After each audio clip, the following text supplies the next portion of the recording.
Hello मेरे प्यारे बच्चों, आप सभी का स्वागत है आपके अपने चैनल में सी एस सचिन चैनल के अंदर में। जो कि आज हम कवर अप करने वाले हैं रेसिडेंशियल स्टेटस का वन शॉट। ठीक है, स्टार्ट करने से पहले जो कि हम बात करते हैं कि हमने अभी तक क्या क्या कवर अप कर लिया है। ठीक है, कौन कौन सा अभी हमने चैप्टर कर लिया है। ठीक है, तो वो देखते हैं। जो कि हमने फर्स्ट चैप्टर कर लिया है। ठीक है, बेसिक कंसेप्ट का हमने वन शॉट कर लिया है।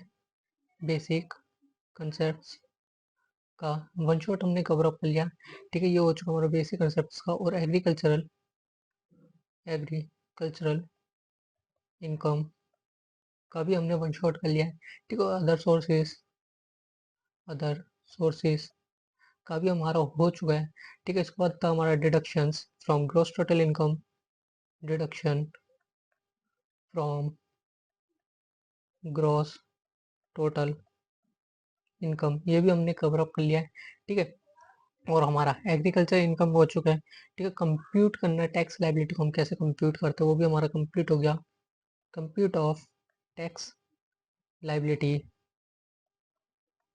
ये भी हमारा कंप्लीट हो चुका है। ठीक है, इसके बाद हमारा और हाउस प्रॉपर्टी भी हमारा चैप्टर कंप्लीट हो चुका है। हमने हाउस प्रॉपर्टी भी कंप्लीट कर लिया है वन शॉट के अंदर में। हाउस प्रॉपर्टी, ठीक है। अगर आपको इनमें से कोई से भी आपको वन शॉट देखना हो तो मैंने लिंक डिस्क्रिप्शन में डाल दिया, आप वहां से जाके डायरेक्टली चेकआउट कर सकते हो, या फिर चैनल में जाके आप वीडियो सेशन में जाके आप उसमें से वन शॉट को आप ट्राई कर सकते हैं या देख सकते हैं। ठीक है, आज हम जो करने वाले हैं वो करने वाले हम रेसिडेंशियल स्टेटस का वन शॉट स्टार्ट करने वाले हैं। ठीक है, क्या हम इसके अंदर में बात करते हैं। ठीक है, जो कि हम रेसिडेंशियल स्टेटस को जो कि फाइंड आउट करते हैं। ठीक है, क्या यह निकालना हमारे लिए कंपलसरी होता है या हमारे लिए कंपलसरी नहीं होता।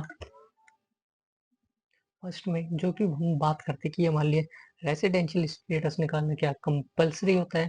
ठीक है, तो इसका आंसर है यस, ये हमारे लिए कंपलसरी होता है। जो कि हमने सीखा, जैसे कि कंप्यूट ऑफ टैक्स लायबिलिटी के जो कि हमने स्टेप सीखे थे। ठीक है, जो कि फर्स्ट स्टेप आता है कि हम डिटरमाइन करते हैं। ठीक है, डिटरमाइन करते हैं कि रेसिडेंशियल स्टेटस को फर्स्ट में फाइंड आउट करेंगे। ठीक है, फर्स्ट में अगर रेसिडेंशियल स्टेटस हमारा निकल आता है पर्सन, तो उसके बाद में हम फाइंड आउट करते हैं उसकी जो कि हमारी हेड्स ऑफ इनकम होती है। Heads of heads of income, ठीक है, जो कि हमारी 5 होती है हेड्स ऑफ इनकम। जो कि फर्स्ट सैलरी होती है, सेकंड हाउस प्रॉपर्टी, थर्ड होती है हमारी पीजीबीपी, फोर्थ होती है कैपिटल गेन, फिफ्थ होता है अदर सोर्सेज। ठीक है, तो इसको फाइंड आउट करते हैं सेकंड स्टेप में। ठीक है, बाकी स्टेप्स जो कि मैंने आपको पूरे लिखवाए हुए हैं, जो कि हमने करा था computation of tax liability and, ठीक है, जो जीटीआई निकालते हैं यानी कि ग्रॉस टोटल इनकम। ठीक है, वो अपने टॉपिक पे आते हैं हम रेसिडेंशियल स्टेटस पे। ठीक है, जो कि आता है हमारा residential status and scope of income में। ठीक है, जो कि हमारे स्कोप ऑफ इनकम है उसको हम नेक्स्ट पार्ट में करेंगे। ठीक है, इसके अंदर में हम स्टार्ट करने वाले सिर्फ जो कि वन शॉट हमारा रेसिडेंशियल स्टेटस को ही हम इसमें कवर करने वाले हैं। ठीक है, आइए करते हैं जो कि हम रेसिडेंशियल स्टेटस को कैसे डिटरमाइन करते हैं। तो उसके लिए आपको इनकम इनकम पता होनी चाहिए, ये हमारी इंडियन इनकम है या फिर फॉरेन इनकम है। ठीक है, अगर हमारी इंडियन इनकम होगी और फॉरेन इनकम होगी, ये हमारा कवर अप हो जाता है स्कोप ऑफ इनकम के अंदर में। ठीक है, उसके अंदर में हम मतलब कि बहुत अच्छे से पढ़ते हैं, अच्छे से एक्सप्लेन किया जाता है, उसके अंदर में अच्छे से डिफाइन है कि हमारी इंडियन इनकम कौन सी होती है और फॉरेन इनकम कौन सी होती है। ठीक है, इसी में आपको पता होनी चाहिए जो कि हमारी इंडियन इनकम होगी, ठीक है, उसके बाद या फिर हमारी फॉरेन इनकम होगी, तो उसके बाद ही हम रेसिडेंशियल स्टेटस को निकालते हैं। ठीक है, जो अगर रेसिडेंशियल स्टेटस की बात करते हैं, ठीक है, रेसिडेंशियल स्टेटस और सिटीजनशिप ये दोनों ही डिफरेंट थिंग है। ठीक है, जो रेसिडेंशियल स्टेटस होता है वो कभी सिटीजनशिप नहीं होता हो सकता। जो सिटीजनशिप होता है वो कभी भी रेसिडेंशियल स्टेटस नहीं बन सकता। ठीक है, अगर मान लीजिए जो इंडिया का सिटीजन है, ठीक है, इंडिया का इंडिया का सिटीजनशिप है, ठीक है, उसके पास, और वो चाहे तो नेक्स्ट ईयर में वो नॉन रेसिडेंट भी हो सकता है, नेक्स्ट ईयर में चाहे तो वो रेसिडेंट भी हो सकता है। ठीक है, तो वो सिटीजनशिप के ऊपर डिपेंड करता है। ये ऐसा नहीं है कि वो कॉन्टिन्यूसली ही, जो कि हम बेसिक कंडीशंस पढ़ेंगे। ठीक है, उसके अंदर में जो कि फर्स्ट कंडीशन आती है 182 डेज या फिर उससे मोर, ठीक है, इंडिया के अंदर में होना चाहिए पर्सन। ठीक है, तो हम उसे क्या दे देंगे, उसे सिटीजनशिप का स्टेटस मिल जाता है, सिटीजन सॉरी रेसिडेंट का स्टेटस मिल जाता है कि आप इंडिया के रेसिडेंट हो। ठीक है, और सिटीजनशिप के लिए आपको बर्थ होनी चाहिए। ठीक है, ये हम आगे जाके पढ़ेंगे, हम सिटीजनशिप के बारे में पढ़ेंगे। ठीक है, आखिर हमारे सिटीजनशिप किसे कहते हैं। ठीक है, वो चीज़ हमारा आगे जाके कवर अप होगा, ठीक है? बट इसी के ही वन शॉट के अंदर में कवर अप होएगा, ठीक है? इसके बाद आता है जो क्या आता है हमारा, ठीक है? जो डिटरमाइन करते हैं एवरी ईयर, ठीक है? जो कि टैक्स पर्पज़ के लिए हम हर साल ही रेसिडेंशियल स्टेटस को फाइंड आउट करते हैं, ठीक है? जैसे कि मैंने बोला कि चाहे जो हमारा इंडिविजुअल है, ठीक है? इंडिविजुअल है, चाहे वो इस ईयर में रेसिडेंट हो और इसके नेक्स्ट ईयर में चाहे वो नॉन रेसिडेंट भी हो सकता है, ठीक है? या फिर रेसिडेंट भी हो सकता है, ठीक है? वो उस इंडिविजुअल के ऊपर डिपेंड करता है, ठीक है? तो इसके बाद आता है हमारा नेक्स्ट जो कि है 2023 और 24 में चाहे, ठीक है, इंडियन सिटीजन हो, ठीक है? ठीक है, वो इंडियन सिटीजन हो सकता है 23 और 24 में, बट ऐसा नहीं हो सकता कि वो रेसिडेंट ही हो, नॉन रेसिडेंट भी हो सकता है वो, ठीक है? वो पर्सन, ये ऐसा कंपलसरी नहीं है कि वो रेसिडेंट ही हो। अगर इंडियन सिटीजन है तो कंपलसरी नहीं है कि वो रेसिडेंट ही हो, नॉन रेसिडेंट भी हो सकता है, ठीक है? इसके बाद आता है हमारा फॉरेन सिटीजन, ठीक है? फॉरेन सिटीजन, ठीक है? जो फॉरेन सिटीजन होता है, ठीक है, वो इंडिया में आके, ठीक है, अगर जो कि हम कंडीशंस की बात करेंगे आगे जाके, उन कंडीशंस को अगर सेटिस्फाइड कर देते हैं तो हम उसे मिल जाता है, फॉरेन सिटीजन को भी रेसिडेंट स्टेटस मिल जाता है कि आप इंडिया के रेसिडेंट माने जाओगे, ठीक है? सिटीजनशिप और रेसिडेंट दोनों ही डिफरेंट हैं, ठीक है? वो हम आगे पढ़ेंगे, ठीक है? रेसिडेंट के लिए हमें कंडीशंस चेकआउट करनी पड़ती है और सिटीजन के लिए बाय बर्थ होना चाहिए, ठीक है?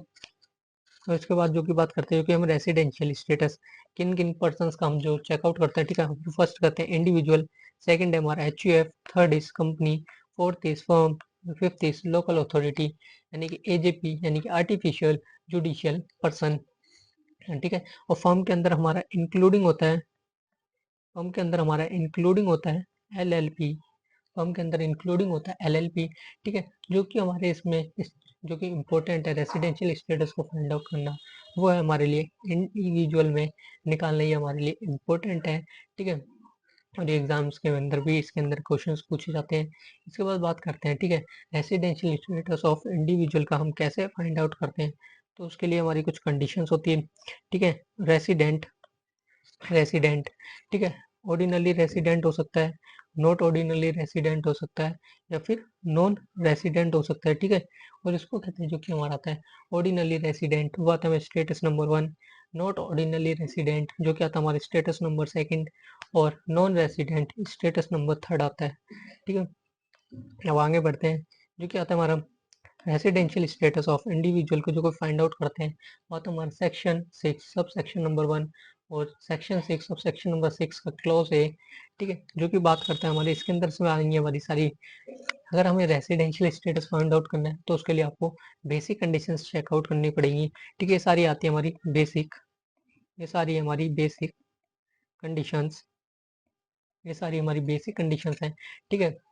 जो कि हमारी फर्स्ट कंडीशन जो कि बात करता है, ठीक है? जो कि आपको स्टे होना चाहिए इंडिया के अंदर में 182 डेज या उससे ज़्यादा, ठीक है? कौन से ईयर्स में रेलिवेंट प्रीवियस ईयर्स के अंदर में, तो आपको रेसिडेंशियल स्टेटस मिल जाएगा, ठीक है? और सेकंड कंडीशंस आती है, सेकंड कंडीशंस जो कि है 60 डेज या उससे ज़्यादा होनी चाहिए, ठीक है?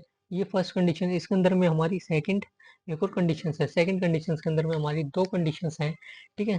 सेकंड 2 कंडीशंस है इसके अंदर में, ठीक है? जो सेकंड है 4 इयर्स में से 365 डेज के लिए आपको इंडिया के अंदर स्टे होना चाहिए, तो रेलिवेंट प्रीवियस ईयर के अंदर में, तो आपको मिल जाता है रेसिडेंशियल स्टेटस, ठीक है?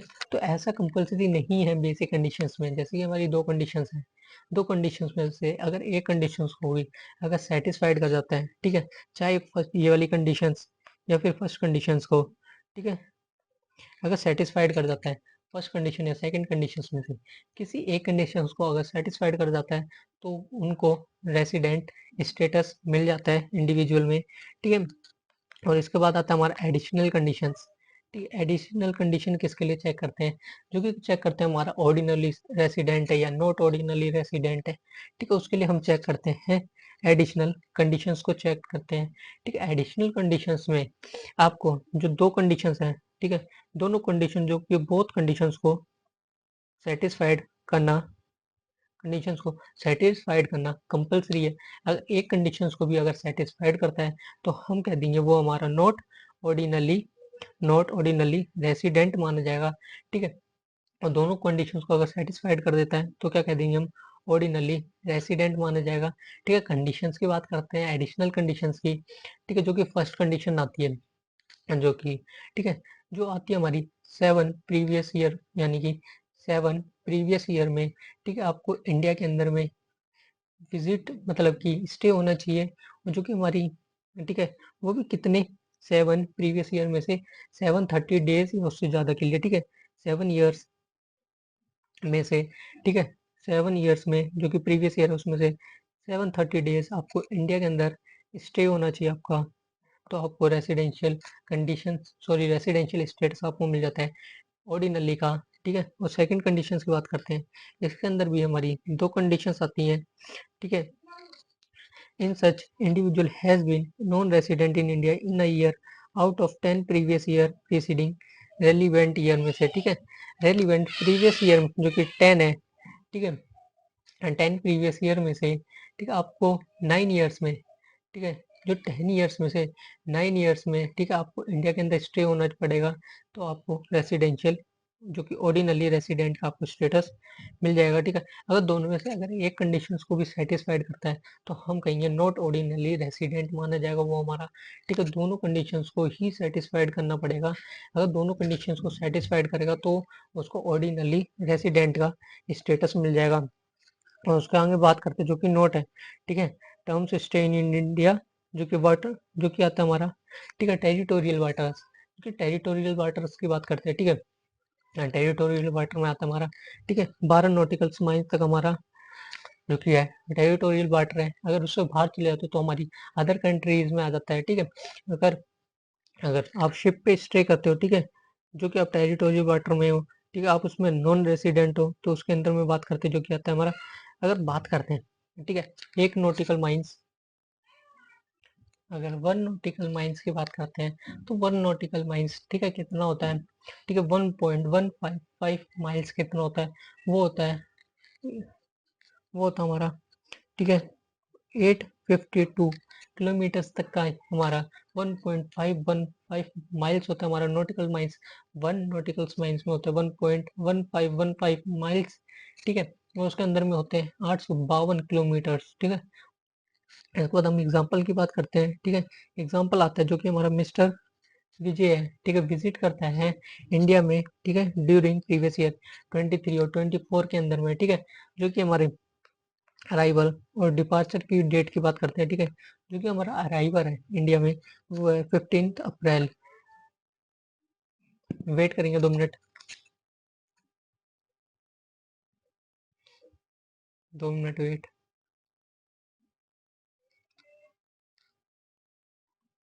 दो मिनट वेट करेंगे।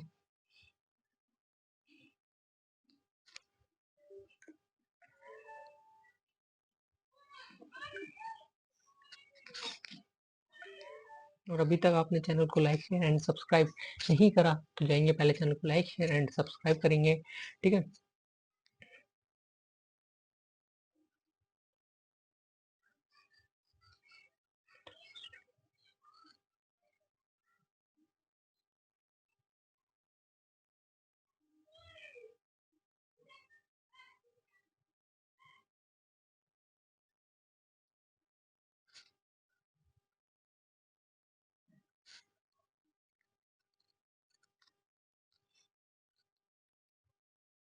आइए अब स्टार्ट करते हैं। ठीक है, जो कि हमारी अराइवल की डेट है वो 15 अप्रैल। ठीक है, 15 अप्रैल 2023 की हमारी अराइवल की डेट है, और डिपार्चर की डेट है 15।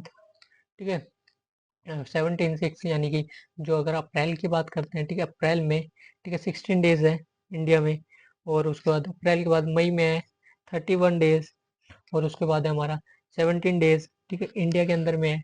ठीक है, इसके बाद आ गया हमारा 64 डेज, आ गया हमारा फर्स्ट का जो कि अराइवल है इस चीज़ का। ठीक है, आ गया हमारा 64 डेज, और नेक्स्ट है हमारा 19 9, यानी कि 23, यानी कि नवंबर में है हमारा। ठीक है, नवंबर, 19 नवंबर से 31, ठीक है, दिसंबर तक, जो कि आ गया हमारा 12 दिन हो गए हमारे। ठीक है, 12 डेज हो गए हमारे 19 से लेके। ठीक है, जो कि आ गया हमारा नवंबर में ही हमारे 12 डेज हो गए। ठीक है, उसके बाद हमारे 31 डेज हो गए हमारे दिसंबर के अंदर में, तो टोटल हो गए 43 डेज। ठीक है, और नेक्स्ट की बात करते हैं जो कि दिसंबर में आया। ठीक है, और जनवरी में चला गया। ठीक है, तो उसकी बात करते हैं। सॉरी, ये आएगा हमारा 9 से। ठीक है, इस चीज को आप देख लेंगे। ऐसे में एग्जैक्ट नहीं बता रहा कि 9 पे हमारा कौन सा पड़ता है। ठीक है, तो उसके लिए मेरे को पहले काउंट करना पड़ेगा कि हमारा 9 जैसे कि 4th तो हमारा अप्रैल पड़ता है, तो ऐसे करके आप काउंट कर लेंगे। ठीक है, जैसे दिसंबर में आया है। ठीक है, तो उसमें आपको 21 डेज का स्टे है इंडिया में, और 16 का स्टे है हमारा जनवरी में। ठीक है, तो ये आ गया हमारा 37 डेज। और नेक्स्ट का आ गया हमारा, यानी कि फरवरी में आया है और मार्च में चला गया है, तो इसके अंदर में हो गया फरवरी में 18 डेज का स्टे है, और मार्च में 16 डेज का स्टे है, तो आ गया हमारा 24 डेज का स्टे, तो आ गया हमारा टोटल। ठीक है, 160 डेज का स्टे आ गया हमारा इंडिया के अंदर में। ठीक है, तो उसके लिए आपको लास्ट 4 ईयर का स्टे कितना, जो कि आपका लास्ट 4 ईयर्स का स्टे होना चाहिए इंडिया में 360 डेज या उससे ज़्यादा का। ठीक है, तो उसमें जो कि लास्ट 7 ईयर का स्टे इंडिया में वो है 740 डेज। ठीक है, जो कि प्रीवियस ईयर है। इसमें रिटर्न फाइल्ड है एज रेसिडेंट इन इंडिया, जो कि उनको स्टेटस मिल जाता है रेसिडेंशियल स्टेटस का। ठीक है, ये हमारा क्वेश्चंस में ही है, डिटरमाइन करना है हमें रेसिडेंशियल स्टेटस से, हमारा पूरा क्वेश्चन है। ठीक है, जो कि आपको लॉ में आप खुद लिखेंगे, जो कि बेसिक कंडीशंस लिखनी है, एडिशनल कंडीशंस लिखनी है आपको उसके अंदर में। ठीक है, और फैक्ट आप खुद लिखेंगे। ठीक है, जो कि स्टे इन प्रीवियस ईयर में 23 और 24 में, इसका कंक्लूजन भी। ठीक है, इसके बाद जो कि बेसिक कंडीशंस बात करता है, जो कि फर्स्ट कंडीशन आती है। ठीक है, जो कि आती है 182 डेज रेलिवेंट प्रीवियस ईयर में, 182 डेज या उससे मोर। ठीक है, तो इस कंडीशन को वो सेटिस्फाइड नहीं कर रहा है। ठीक है, और सेकंड कंडीशन आती है जो कि प्रीवियस ईयर में 60 डेज से मोर होना चाहिए, यानी कि ज़्यादा होना चाहिए 60 ईयर्स या 60 ईयर्स से ज़्यादा, उस कंडीशन को सेटिस्फाइड कर रहा है। और जो कि लास्ट 4 ईयर्स। ठीक है, लास्ट 4 ईयर्स में 365 डेज या से 365 डेज से मोर देन होने चाहिए, तो उस कंडीशन को सेटिस्फाइड नहीं कर रहा। ठीक है, तो इसमें यानी कि जो कि हमारी एडिशनल कंडीशन, जो कि बेसिक कंडीशन में से क्या कहते हैं, एक कंडीशन को सेटिस्फाइड करना चाहिए, तो एक कंडीशन को भी सेटिस्फाइड नहीं कर रहा है इसके अंदर में, तो हम डायरेक्टली उसे क्या कह देंगे, वो हमारा नॉन रेसिडेंशियल स्टेटस में आ जाएगा, वो उसे हमें नॉन रेसिडेंट का स्टेटस मिल जाएगा। ठीक है, कंक्लूजन है ये। उसके बाद नेक्स्ट एग्जांपल हमारा, ठीक है, मिस्टर जे है। मिस्टर जे विजिट इंडिया कर रहा है। ठीक है, फॉर वन 105 यानी कि 105 डेज के लिए। ठीक है, सिंस 2001 एंड 2002 के अंदर में, तो इसके अंदर में 105 डेज के लिए बात कर रहे हैं। ठीक है, तो इसके अंदर में जो कि हमारी फर्स्ट बेसिक कंडीशंस होती है। ठीक है, फर्स्ट बेसिक कंडीशन जो कि आती है हमारी 182 डेज या उससे मोर देन होनी चाहिए, हमारे इंडिया के अंदर में स्टे होना चाहिए उसका। ठीक है, अगर स्टे नहीं होता, बट उसका क्या हमारे स्टे है तो वो दे रखा है, जो कि गिवन है 105 डेज के लिए। ठीक है, तो जो 182 डेज है उस कंडीशन को भी सेटिस्फाइड नहीं करता है। सेकंड कंडीशन आता है 360 डेज या मोर देन होना चाहिए। ठीक है, रेलिवेंट प्रीवियस ईयर के अंदर में, तो इस कंडीशन को सेटिस्फाइड करता है। ठीक है, और जो कि हमारी लास्ट जो कि 4 ईयर्स में आपका स्टे होना चाहिए। ठीक है, 365 डेज, तो इस कंडीशन को भी क्या करता है, सेटिस्फाइड करता है। ठीक है, क्यों के लिए, वो 1 ईयर का दे रखा है सिर्फ ओनली। ठीक है, जैसे ही देखो क्वेश्चन में दे रखा है वो 2001 और 2002 में 105 डेज के लिए। ठीक है, जो क्वेश्चन जो कि हमारे जो कि नेक्स्ट कंडीशन बात करते हो कितनी की बात करते हैं, लास्ट जो कि आती है 4 ईयर का स्टे, जो कि प्रीवियस ईयर में से। ठीक है, 365 डेज का स्टे होना चाहिए। ठीक है, तो आपको रेसिडेंशियल स्टेटस मान लेगा। बट इन दोनों में से अगर एक कंडीशन को भी अगर सेटिस्फाइड करती है, तो हम उसको क्या कह देते हैं। ठीक है, तो उसके लिए पहले तो हम बात करेंगे एडिशनल कंडीशंस। जो कि फर्स्ट कंडीशन आती है, ठीक है, वो आती है लास्ट 10 ईयर्स में से। ठीक है, जो कि आती है नेक्स्ट, जो कि फर्स्ट हमारी फर्स्ट कंडीशन आती है एडिशनल कंडीशंस। ठीक है, तो जो इसकी बात करते हैं, ठीक है, तो वही हमारी बेसिक कंडीशंस। ठीक है, जो कि बात करते हैं mister, yes mister J is resident in all of last 10 years as the always satisfied second basic conditions. क्योंकि हमारी सेकंड जो कि बेसिक कंडीशंस थी, ठीक है, उसको तो सेटिस्फाइड कर रहा था। ठीक है, तो उसके बेसिस पे हम क्या कह देंगे, रेसिडेंशियल स्टेटस है। जो कि सेकंड आती है, सेकंड कंडीशंस वो आती है हमारी। ठीक है, लास्ट 7 डेज में से 730 डेज या उससे मोर देन होना चाहिए, ठीक है। तो उसको बात करते हैं, अगर 7 ईयर्स की निकालते हैं 105, तो उसमें 1 ईयर का है, ठीक है। 7 ईयर का निकालेंगे तो मल्टीप्लाई कर देंगे, 105 को मल्टीप्लाई कर देंगे 7 से, तो आ जाएगा 335 डेज। तो ये हमारे इसका सेकंड कंडीशंस को भी सेटिस्फाइड करता है, हमारे एडिशनल कंडीशंस को भी, ठीक है। तो जो कि हमारी बात करते हैं, ठीक है, तो आएगा हमारा, ठीक है, as mister J satisfied both the additional condition therefore he shall be ROR, यानी कि रेसिडेंट, ऑर्डिनली रेसिडेंट है, उसे स्टेटस मिल जाता है, ठीक है। दोनों कंडीशंस को भी सेटिस्फाइड कर रहा है हमारा मिस्टर जे। और सेकंड, इसके बाद नेक्स्ट एग्जांपल है, वो है mister J every year for 100 days since 23-24 में 100 डेज एवरी ईयर्स में आता है, ठीक है। जो कि बेसिक कंडीशंस की बात करते हैं, ठीक है। जो क्या आता है रेलिवेंट प्रीवियस ईयर के अंदर में 182 डेज या उससे मोर देन होना चाहिए, ठीक है। उस कंडीशंस को सेटिस्फाइड नहीं कर रहा। तो इसके बाद जो कि बात करते हैं, जो सेकंड कंडीशंस है 60 डेज या उससे मोर, या फिर जो कि रेलिवेंट प्रीवियस ईयर में से 4 ईयर्स में से 365 डेज या उससे मोर देन होना चाहिए, तो इस कंडीशंस को सेटिस्फाइड कर रहा है, ठीक है। सेकंड कंडीशंस को सेटिस्फाइड कर रहा है। उसके बाद आते हैं जो कि है हमारा, जो कि मिस्टर जे है, ठीक है, सेकंड कंडीशंस को सेटिस्फाइड कर रहा है, जो कि बेसिक कंडीशंस जो कि बोलता है दोनों में से एक कंडीशंस को सेटिस्फाइड करना चाहिए, तो हम उसे क्या कह देते हैं, रेसिडेंशियल स्टेटस मिल जाता है उस पर्सन को, ठीक है। अब आगे बात करते हैं जो कि आते हैं हमारी एडिशनल कंडीशंस को। हम चेक करेंगे ऑर्डिनली रेसिडेंट है, नॉट ऑर्डिनली रेसिडेंट है, उसके लिए आपको एडिशनल कंडीशंस को चेकआउट करने का पड़ेगा। जो कि फर्स्ट कंडीशंस बात करती है, जो कि लास्ट 7 ईयर्स में से स्टे होना चाहिए 730 डेज का, ठीक है। तो उसको सेटिस्फाइड नहीं करती, क्योंकि 100 डेज को अगर मल्टीप्लाई करेंगे 7 से, तो 700 डेज आएगा, ठीक है। तो 730 डेज को अगर, क्योंकि हमारी एडिशनल कंडीशन फर्स्ट है, उसको सेटिस्फाइड नहीं करती, तो हम डायरेक्टली कह देंगे कि वो हमारा नॉट ऑर्डिनली रेसिडेंट है, ठीक है। रेसिडेंट है बट नॉट ऑर्डिनली रेसिडेंट माना जाएगा, ठीक है, क्योंकि हमारी बेसिक कंडीशंस को सेटिस्फाइड कर रहा है, ठीक है। उसके बाद करेंगे, अगर रेसिडेंट की बात करते हैं, अब हम अपने टॉपिक पे आते हैं, ठीक है, कि हमने बात करा था रेसिडेंट और सिटीजनशिप दोनों ही डिफरेंट चीज है, ठीक है। रेसिडेंट हमारा अलग है और सिटीजनशिप हमारा अलग है, ठीक है। अगर रेसिडेंट की बात करते हैं, ठीक है, रेसिडेंट की बात करते हैं, तो रेसिडेंट में के अंदर में हम चेक क्या करते हैं कि वो नंबर ऑफ डेज कितना स्टे है इंडिया में, उसके लिए हम बेसिक कंडीशंस को चेकआउट करते हैं, ठीक है। उसके बाद आता है हमारा सिटीजनशिप। सिटीजनशिप के शिप में जो भी बात करता है, उसके अंदर में मैंने बोला था बाय बर्थ या लॉ होगा, तो हम उसे सिटीजनशिप कहते हैं। उसका पावर ऑफ इंडियन ओरिजिन की बात करते हैं, ठीक है। पावर ऑफ इंडियन ओरिजिन की बात करते हैं, ठीक है। तो उसके अंदर में पावर ऑफ इंडियन ओरिजिन में जो कि पेरेंट्स हो गया या ग्रैंड पेरेंट्स, ठीक है, जिनका की जन्म अनडिवाइडेड इंडिया में हुआ, ठीक है, तो वो हमारे पावर ऑफ इंडियन ओरिजिन में आ जाएंगे। इसके अंदर में आएगा हमारा इंडियन सिटीजन।